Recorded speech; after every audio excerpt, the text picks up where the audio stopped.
Mistrzostwo świata! Cały region zjeżdżałem w 2 tygodnie.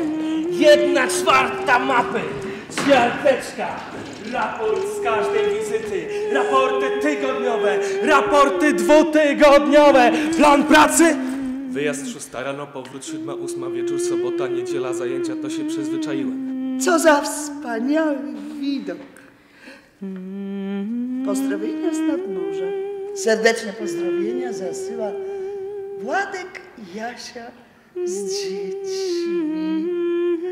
Koniec sierpnia był. Tego dnia tylko się tak trochę rozjaśniło. Ostatni turnus. No, tylko ten został. Ale trzeba było brać, no bo związki dawały, no to trzeba było brać. W lewo kierownicą do końca. Nogi wepchnięte pod siedzenie, głowa do przodu. Poduszka nie otwiera się, zepsuta. Pchnięcie. Coś strasznie szarpnęło. Jeszcze raz to samo. Tym razem proszę spakować. Na drogę. Dziękuję.